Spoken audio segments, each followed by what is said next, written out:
अहो, आमची गंगा काही वेगळी नाही, ती पण त्यातलीच. बरं बरं, कळवते मी. ठीक आहे.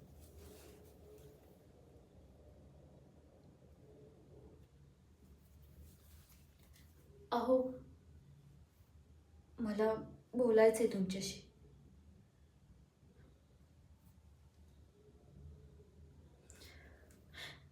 अहो,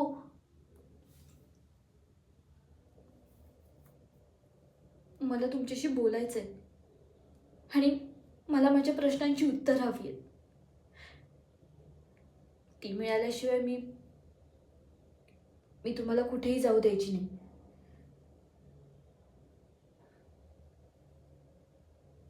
हो, असं का करताय तुम्ही? अहो, मी तुमची अर्धांगिनी आहे. देवा ब्राह्मणांच्या साक्षीने लग्न केलंय आपण. मग ही अशी वागणूक का?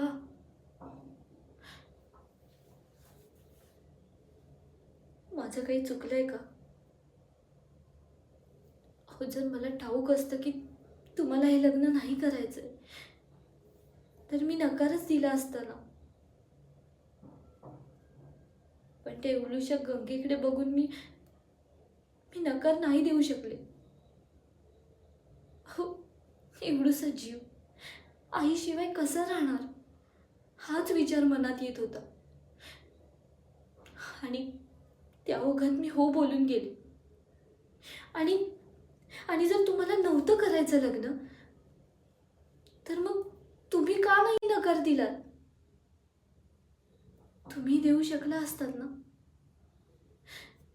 हो, माझी फरफट होते. जीव कासावीस होतोय. तुमच्याकडून प्रेमाने माझं नाव ऐकण्यासाठी जीव तळमळतोय माझा. हो,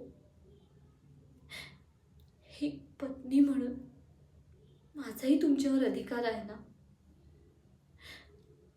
मी तुमच्याकडून काहीच अपेक्षा करू नये का? हो, हे घर, ह्या चार भिंती, यामध्ये राहिले म्हणून संसार केला असं होत नाही ना. तुमच्या मनात माझ्यासाठी काहीच स्थान नाही.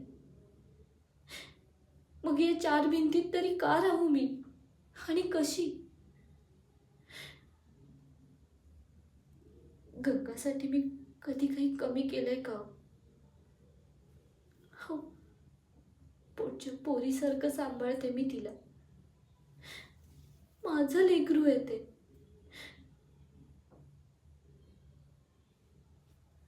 तुमच्याकडून एकच अपेक्षा आहे, पत्नी म्हणून माझा स्वीकार करा. बाकी काही नकोय मला. बस,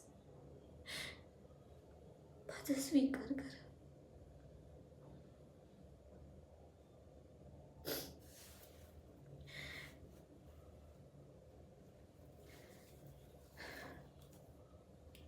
जाऊ शकता तुम्ही.